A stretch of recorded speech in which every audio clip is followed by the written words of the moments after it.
पाठ 5 मेरी शिक्षा आत्मकथा। 5वीं या छठे बरस में मेरा अक्षरारंभ कराया गया था। उस समय की प्रचलित प्रथा के अनुसार अक्षरारंभ मौलवी साहब ने बिस्मिल्लाह के साथ कराया था। जिस दिन अक्षरारंभ हुआ, मौलवी साहब आए, मिठाई बांटी गई। हम 3 विद्यार्थी उनके सुपुर्द किए गए। एक मैं और दूसरे 2 अपने कुटुंब के ही चचेरे भाई। जमुना प्रसाद जी सबसे बड़े थे। वे हमारे लीडर थे। वे तमाम खेल और लड़कपन की शैतानी में आगे रहा करते थे। उनके एक चाचा जी, जो मेरे भी चाचा थे, उन्हें बड़े मजाक पसंद थे। वह मेरे पिताजी के छोटे भाई थे, पर पिताजी से कई गुण उन्होंने भी सीखे थे।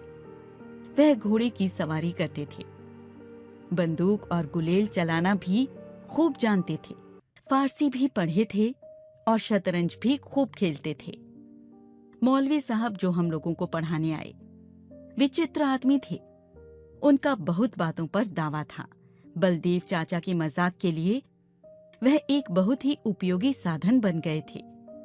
चाचा तरह तरह की बातें मौलवी साहब को सुनाते और उनको उत्साह देकर यह कहलवा देते कि वह भी चाहे कोई भी काम क्यों ना हो, जानते या कर सकते हैं। मौलवी साहब का दावा था कि शतरंज खिलाते भी खूब जानते हैं। बलदेव चाचा उन्हें शतरंज खिलाते, पर वे कभी ना जीतते। हम सबको कौतूहल से देखते। हंसने का मौका आ जाए तो हंसना मुश्किल हो जाता था। एक दिन बलदेव चाचा ने मौलवी साहब से कहा, बाग में बंदर आ गया है, उसे गुलेल मारकर भगाया जा सकता है।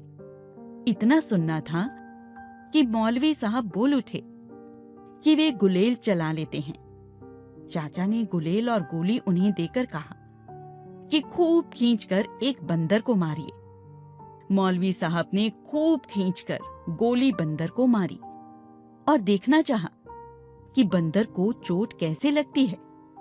इतने में ही उनके बाएं हाथ के अंगूठे से तर तर खून टपकने लगा और चोट के दर्द से वह सहम कर बैठ गए।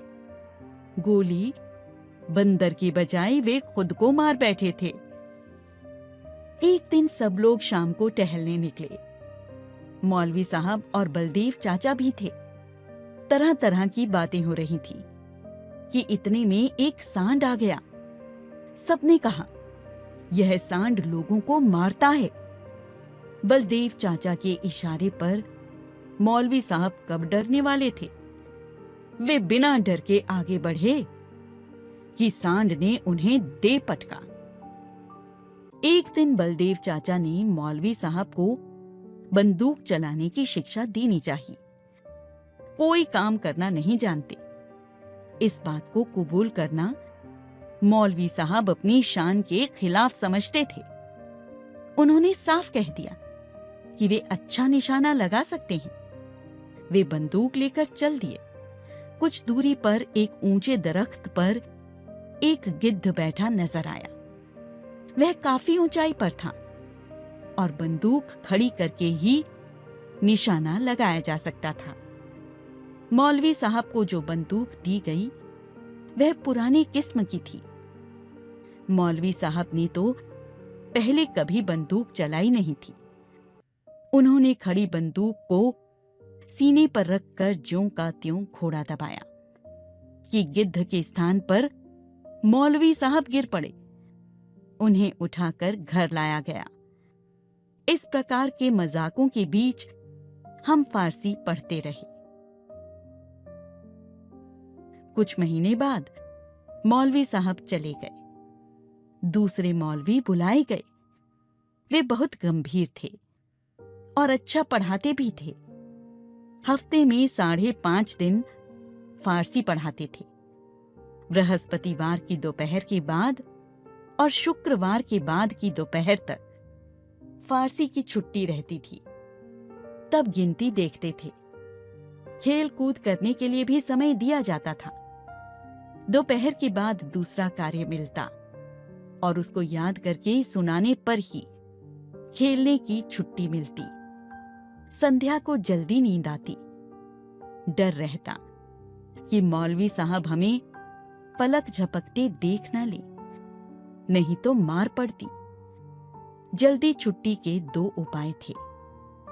खेल कूद में यमुना भाई लीडर थे।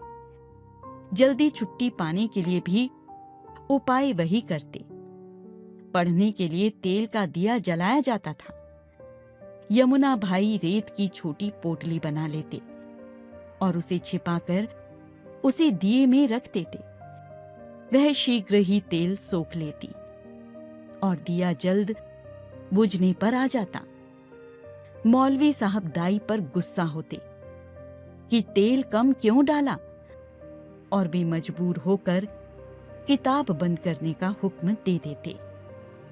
हमें जो कुछ फारसी का ज्ञान हुआ उन्हें मौलवी साहब ने दिया। हम सब भी उनको प्यार करने लगे थे। जब घर छोड़कर छपरा अंग्रेजी पढ़ने के लिए जाना पड़ा तो मौलवी साहब को और हम लोगों को भी बड़ा दुख हुआ।